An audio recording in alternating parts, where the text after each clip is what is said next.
I'm Kristen Goodwin. On this episode of the Fox News Rundown, fallout from the contentious first presidential debate continues. Former George W. Bush speechwriter Marc Thiessen and Democratic strategist for the Fox News channel Juan Williams weigh in on the fiery face-off in Cleveland and what they think both candidates need to work on in the run-up to Election Day.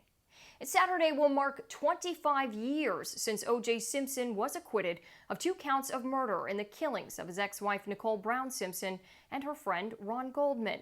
Retired Los Angeles Police Department detective Mark Fuhrman, a key witness in the highly publicized trial, discusses the controversial verdict, its impact, and his Fox Nation show, The Furman Diaries, which investigates some of the nation's most memorable cases and mysteries.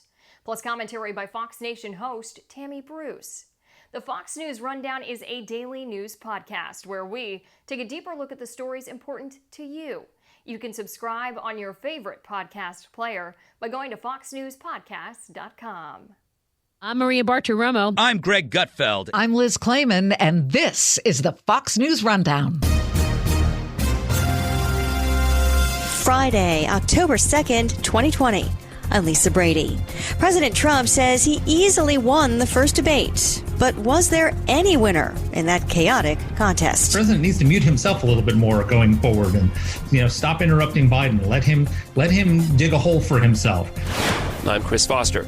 It's 25 years tomorrow that O.J. Simpson was found not guilty of murdering Nicole Brown Simpson and Ron Goldman. Former LAPD Detective Mark Fuhrman says it's still hard to live with. Physical evidence that is observed, not DNA, just physical evidence, and everything that fits together so well, a jury could do such an incredibly poor job. And I'm Tammy Bruce. I've got the final word on the Fox News Rundown. The dust is still settling from that first showdown between President Trump and former Vice President Joe Biden. You are ignoring the problem here, which is last week in Pennsylvania, you had ballots found in a ditch. White House spokeswoman Kayleigh McEnany getting pushback from reporters during a Thursday briefing about the president's continued attacks on mail-in voting and his position on white supremacists. The president has denounced white supremacy, the KKK, and hate groups in all forms. Even though the Democratic nominee has been accused of failing to answer certain questions, the president's Proud Boys moment has gotten the most attention. I'm willing to do anything. I want to see peace. Then do it, sir. Say it. Do it. Say it. Do you want to call him? What do you want to call him? Give me a name. Give me a white name. Supremacists and white supremacists and Proud Boys. Stand back and stand by. The next day, when asked again, his message was stand down. But he also said he didn't even know who the Proud Boys are. The perception of the American people was, fairly or not, that he didn't condemn white supremacy. And I think that is damaging. Marc Thiessen is a former speechwriter for President George W. Bush, American Enterprise Institute fellow, and Fox News contributor. Here's the problem. I'll give you a perfect example. There's a New York Times Siena poll that just came out right before the debate. 46% of Americans approve of the job the president's doing. 54% approve of his handling of the economy, but only 41% say they plan to vote for him. So there's a lot of voters who think Trump's doing a pretty good job. They like his economic performance, but they're not planning to give him a second term. Why is that? One of the reasons is because I think some of them are exhausted by what we saw on the debate stage on Tuesday and the constant controversies and all the rest of it. But the other thing is they keep getting told that Donald Trump's a racist. And, fairly or not, that impression is, no one wants to vote for someone who they're told is a racist. Assuming that some voters might be making judgments on the candidates based on the debates, do you think it's a mistake for the president to push back too hard on any possible changes the debate commission might make? Well, it depends on what they are. I mean, they're talking about, having a mute button or something like that, which is ridiculous. I mean, it reminds me of in 1980 during the Republican primary, Ronald Reagan was debating, and the moderator said, "Cut off his microphone," and he yelled, "I'm paying for this microphone." It was one of the most famous moments of his campaign. Now, Trump isn't paying for the microphone, but he's president of the United States. You don't mute the president, but Trump. Probably the president needs to mute himself a little bit more going forward and, stop interrupting Biden. Let him dig a hole for himself.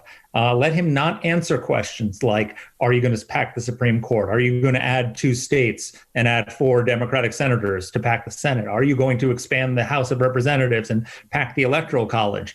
Let him start asking, let him get stuck with tough questions. And if he's not answering it, then turn to the American people and say, he won't answer. He won't tell you. You may not like me, but what he's offering is worse. That's the message he needs to get across to those persuadable voters.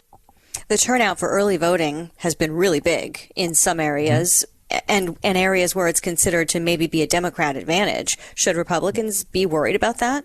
I think the Democrats' Achilles heel is that they have invested way more heavily in mail-in voting.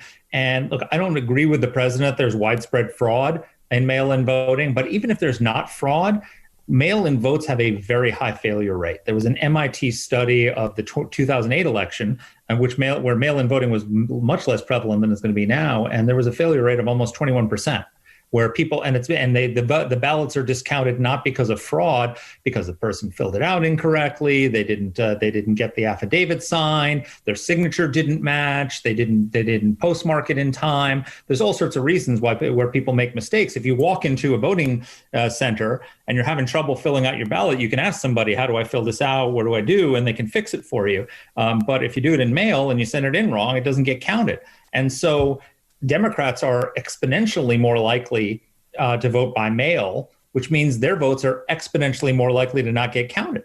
The president has had the edge in the polls on the economy. So how vulnerable is he if there are certain things heading backwards leading up to the election, like the 28,000 theme park layoffs that Disney just announced? Yeah, but overall the economy is doing better. I mean, we've gained something like 11 million jobs in the last 3 months. So I think we've probably recovered about almost half of the jobs that were lost during the shutdown. And Joe Biden's the candidate who's saying we might have to shut down again. No one wants to shut down again. So the economy is going to be improving dramatically going into Election Day. I mean, it's still going to take a while for us to recover fully from the pandemic, but the economy is going to be on the upswing, and the president is going to be able to say to the American people, do you want to keep this going in the right direction, or you want to trust Joe Biden with the future of your job? I think that issue cuts very much in the president's favor. Joe Biden got through Tuesday's debate without any major gaffes and without really losing his temper. But it's hard to get any word in with this clown. He did have those name-calling moments. I'm not going to answer the question. Why would you answer that because question? the question is, the radical left. Will you shut up? So could that damage one of his core messages of restoring leadership and decency to the White House? I think it was not a good moment for Joe Biden so many ways. Juan Williams is a Democratic political analyst, co-host of The Five, and Fox News contributor. You know, it was like, what do they say, that analogy, getting in the mud with, a farm animal, you get dirty and they get pleasure from it. But on the other hand, I do think that historically now there is a thirst on the part of Democrats for somebody who can take on Donald Trump, somebody who's not going to back down or let him, as Hillary Clinton did, walk up behind them, call them nasty women. That's somebody who will respond in kind. And so for a certain group of people, and I think lots of younger Democrats in particular, it was quite satisfying. But I think that overall, if you're just looking at the overall audience, I think people just thought that debate was a debacle and wished that no one had had to resort to those kinds of tactics. What about the questions that Biden is not answering? And I'm thinking in particular of whether or not he would agree to packing the Supreme Court. Do you think that voters care about that? Not much. It's critical for the Trump campaign because what they're trying to do is establish in the voters' mind that Biden's not being forthcoming or that Biden is someone who is going to change the rules. And what you have here is a situation where the Biden campaign and the Democrats are making the argument that we don't know how things play out. Clearly, they're dissatisfied with the idea that President Trump is rushing a nominee through the confirmation process. Most Americans agree that it is a rush and think that the next president should be the one to select the nominee for the open court seat. But here is the thing. if, in fact, you do get another Trump nominee confirmed, you will have a 6-3 court. And the big argument here, as presented by the Biden campaign, is over the substance, the real issues that would be impacted, including the Affordable Care Act, as you know, but also possibly the outcome of the election if there are questions about balloting and voter fraud and they end up in the Supreme Court. There have been long lines for early voting in some places. And the thinking is Democrats might have an advantage there. But how important is it then not to become overconfident? Oh, gosh, so important. And I think that's why you see all the emphasis coming from the Get Out the Vote campaign of lots of people. And I think you're going to see Bernie Sanders to Barack Obama on the campaign trail shortly. And the emphasis will be on get out and vote. Do everything you can. Make plans, almost like it's an emergency. You know, you have an emergency food supply or exit plan in case of an attack on the country or something. They're making it, they're putting it to that level, Lisa, that you have to have a plan for how you're going to vote and vote early if possible. The president keeps questioning the integrity of the election, whether there, might not be a peaceful transfer of power, depending on how it goes. Democrats, though, have talked about things like lawsuits, potential unrest, even a second civil war in the case of at least one, commentator. Are both sides guilty of inflammatory language and really trying to scare the voters?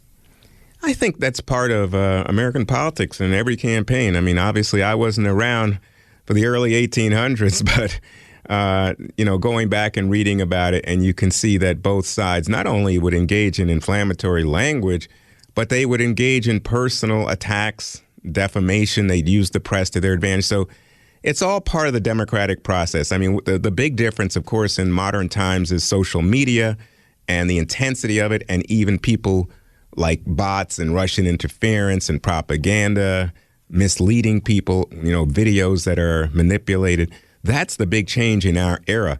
But the use of inflammatory charges or scare tactics, pure American democracy.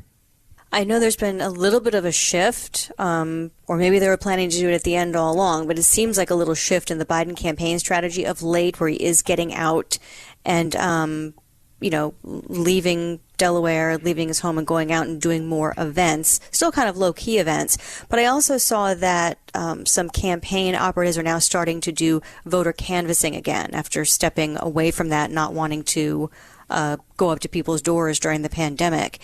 Is that a signal that they feel like they need to step on the gas a bit? Or, does it result from concern among Democrats that maybe they weren't seen as doing enough as the president is holding these rallies? What do you make of that? Does he need to change anything in these final few weeks? I think that there's a fear going back to the 2016 campaign when Hillary Clinton didn't go to Wisconsin, that unless they push all the buttons, they may have regrets. So in this situation, there was a decision made by the Biden campaign, specifically by Jennifer Dillon O'Malley, the campaign manager, that Americans during the pandemic really don't want people coming up to their door, strangers, and knocking and maybe even trying to come in order to appeal to their political taste. They just didn't think that was a smart move. I think you now see, one, the Biden campaign saying at least in those swing states, and I'm thinking in the upper Midwest, Wisconsin, Michigan, stretching across maybe even to Minnesota, but also including Pennsylvania on the east, that they are going to start doing some door knocking with the idea being show the passion, show the flag, maybe even put more money into signage because they haven't in the past. But I think now as we enter the final few, today is October 2nd, you see them really making sure that they have pushed all the buttons so that there'll be no regrets come November 3rd. Democratic political analyst Juan Williams, thank you so much for your time. Lisa, what a pleasure. Always good to talk with you.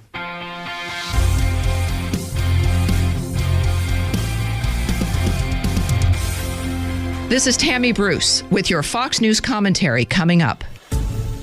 October 3rd, 1995, O.J. Simpson and the world heard this at his trial in Los Angeles. We, the jury, in the above entitled action, find the defendant Orenthal James Simpson not guilty of the crime of murder in violation of Penal Code Section 187A, a felony upon Nicole Brown Simpson, a human being, as charged in count 1 of the information. He was also acquitted of murdering his ex-wife's friend, Ron Goldman. Most people old enough to have followed the case at the time remembers watching or hearing about the verdict. Well, I was in Idaho ready to go on an elk hunt. And I remember coming back into the house and my wife said, they're going to blame this all on you. One of the witnesses in the trial was LAPD Detective Mark Fuhrman, now a Fox News contributor. He found a bloody glove at the murder scene. Simpson's defense team claimed he planted it there, and to undermine his credibility, played tapes of Detective Fuhrman in a side job as a consultant to a screenwriter using racial slurs talking about black people. He eventually pleaded no contest to perjury and got probation for testifying that he had not used racial slurs in the last 10 years. He says the evidence in the Simpson case was overwhelming. It's always shocking, and it will remain shocking for all time, that the case that has had the most documented scientific evidence, testimonial evidence, physical evidence that is observed, not DNA, just physical evidence, and everything that fits together so well, a jury could do such an incredibly poor job.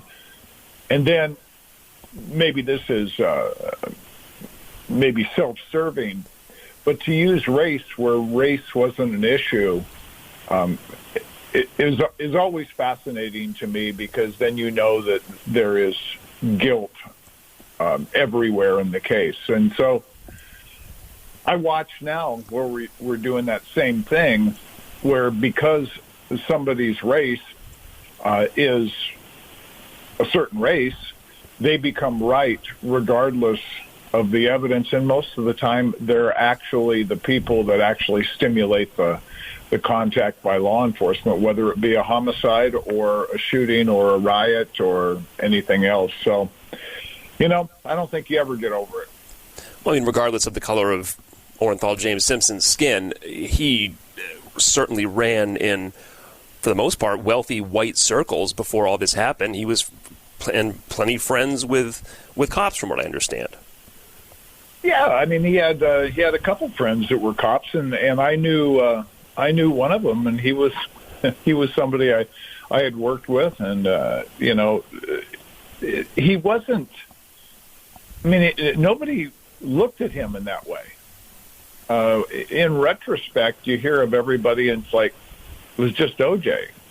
It wasn't OJ the black running back; it was OJ, and so he associated with anybody and everybody, but he certainly didn't align himself that he was black. He was O.J. Simpson. He was a football player. So, it's always something that we will talk about because we don't understand it. And that's the reason we keep talking about it, in an attempt to understand the process of thought when it comes down to the murder of two innocent people.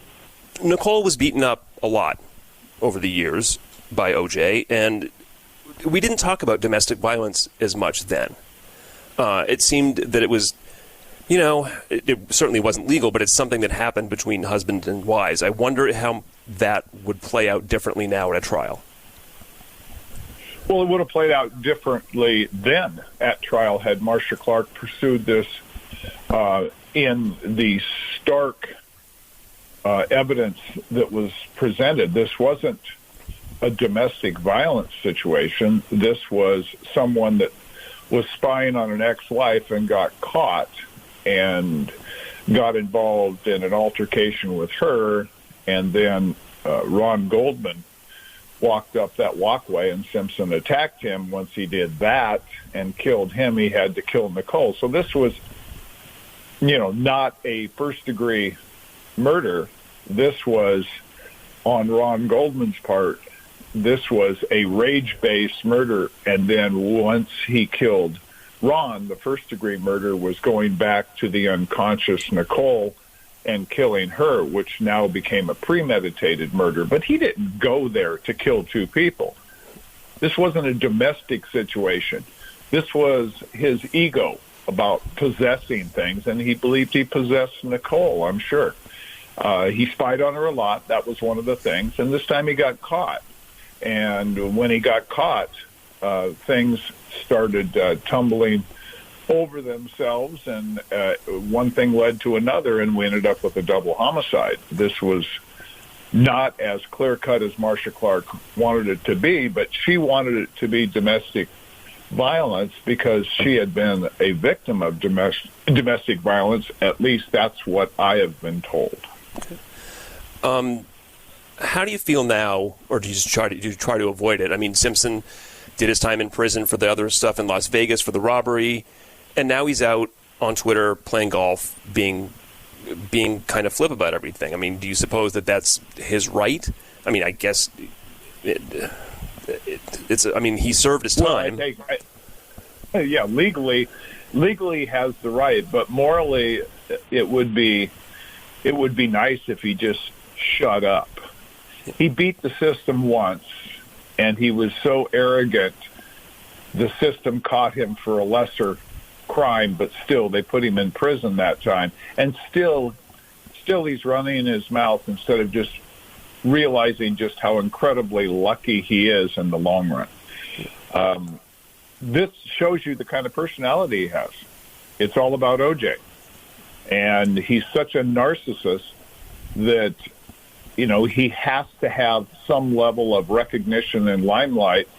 He has to be in front of a camera or in front of a microphone, even if he does it himself. And, you know, it's really telling the kind of person and how obsessive he is about certain things. He just doesn't know when to stop.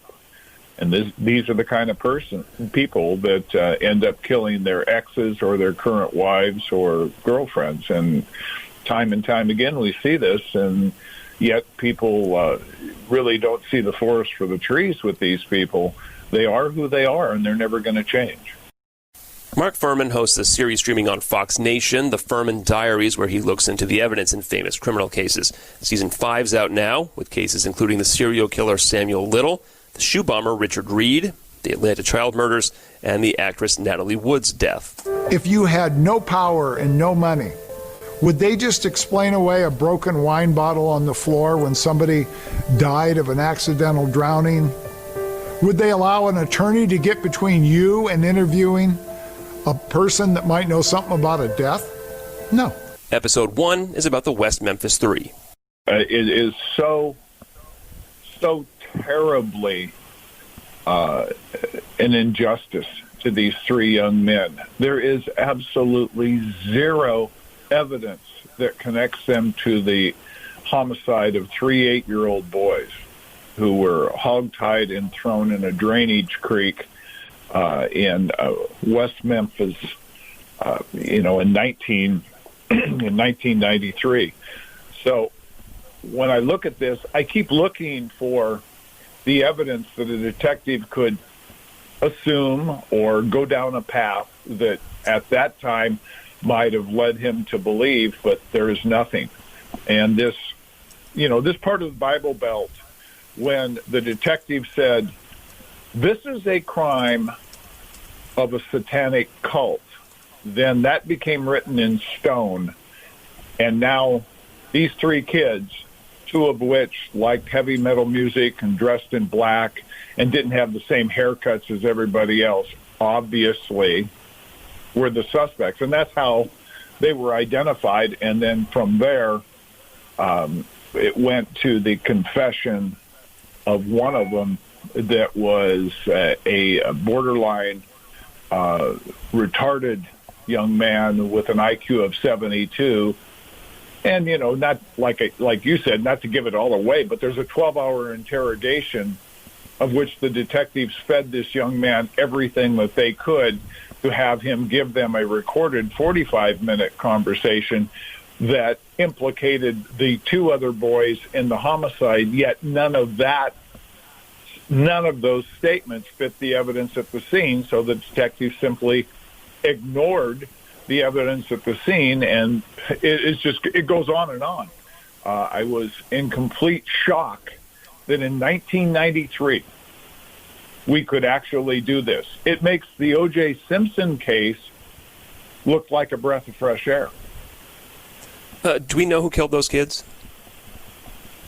I would suspect that it is one of two people or two people. There's evidence that I actually conclude that there could have been actually two suspects or one of the victims assisting the suspect in tying up the 8-year-old boys.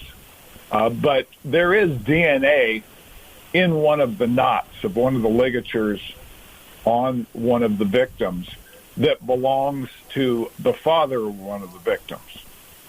So that DNA came out a long time later. There was bite marks on two of the victims that the detectives just were not even going to worry about this. They're even described in the autopsy.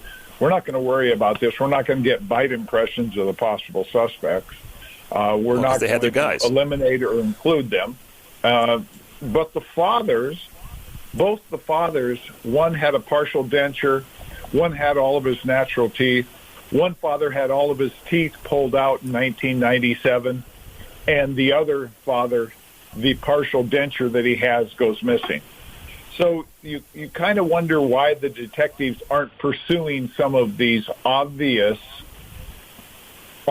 pieces of the puzzle that need to be filled in, answered, and explained, and they just stick with this. And today, even though these three boys are out of prison, the head detective, Detective Gitchell, the one that said that it was a satanic cult that killed these three boys, he says those are the suspects. All right, well, if you like true crime documentaries, go check out the latest season of the Furman Diaries. They're streaming on Fox Nation. Mark, it was good to talk to you. Thanks for coming on the Fox News Rundown. Well, thank you.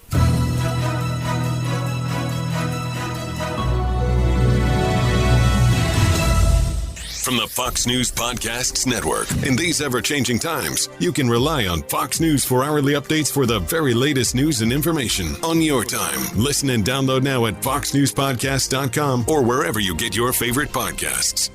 Subscribe to this podcast at foxnewspodcasts.com. And now, some good news with Tanya J. Powers. Distance learning has become a way of life for many students across the country during the pandemic. Like other parents, Mitchell Couch of Lemoore, California, says he wanted his dining room table to be more for eating and less for schooling. Mitchell likes to build things in his free time, and he's been a carpenter for about 20 years, so he decided to make his kids their own school desks. He posted a video showing how he did it in case anybody else wanted the information, and posted it to YouTube. He says he had 200 messages the day after he posted it, and he got such a good response that he made another one. Hey everybody. So I got a lot of traction on the last video I did that had to do with building your own DIY folding desk. During these times, we have a lot of kids that are still at home. They're not able to go to school, spreading all this homework around, and you got to move it and take it down. So it's a DIY desk that anybody can build. In it, he walks his fellow builders through what they'll need, showing them all the steps. Okay, so now we got our two top and bottom pieces cut out. They're 24 inches by 8. It's been viewed more than 14,000 times, and he's got more than 3,000 subscribers now. 4 inches wide.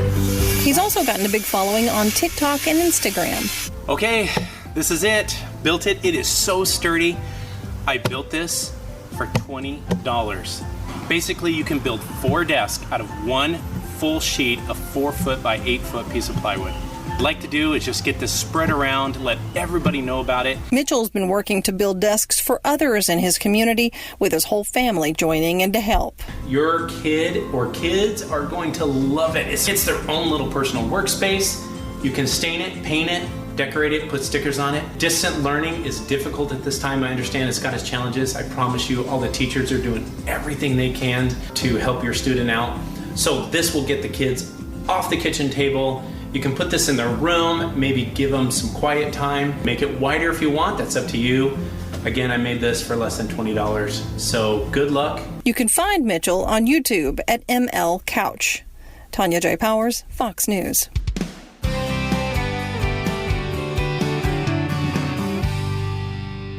It's time for your Fox News commentary. Tammy Bruce. What's on your mind? Right on cue, liberal women's groups came out swinging against Judge Amy Coney Barrett, President Trump's nominee for Justice of the U.S. Supreme Court. The fear and anger porn of the left is expected, of course. We saw what the Democrats were capable of with Justice Kavanaugh, so it's not surprising they're attempting to smear Judge Barrett with falsehoods equally obscene. The real story here is Judge Barrett is not just fit for the Supreme Court. She is actually the perfect representative for the legacy of the late Justice Ruth Bader Ginsburg. When Justice Ginsburg began her career, she had to carve her own path and face down those who condemned her because she dared to want something different than what the status quo demanded of her. She worked and fought to be able to make choices in life that best suited her. Fast forward to the 21st century and the nomination of Judge Barrett, who is ironically in a very similar position. She faces judgment, smears, resistance, and condemnation by warped American liberals and the typically intolerant left for daring to not conform. She has committed the crime of having chosen a life and philosophy not understood by nor sanctioned by the American democratic machine. Make no mistake, Judge Barrett is exactly who Justice Ginsburg and every other genuine feminist should recognize as a symbol of our success, if you were actually hoping women would be free to be themselves. Justice Ginsburg's work help to make it easier, of course, for women to pursue their dreams, especially when society tells them otherwise.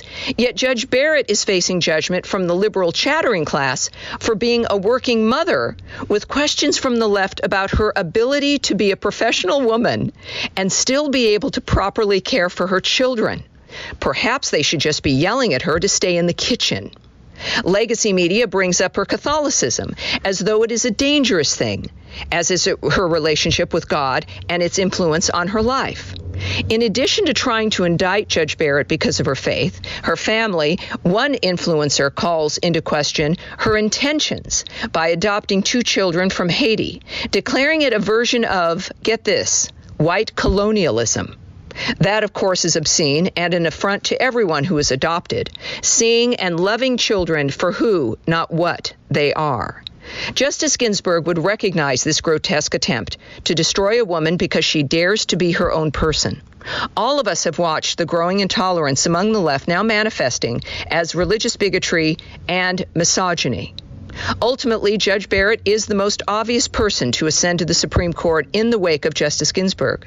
This 48-year-old mother of 7, thrust into national scrutiny, is a woman we all recognize. You may not agree with her judicial philosophy. You may have made very different choices than she has in life, and your family may look very different. But she is all of us in that she made choices that best suited her.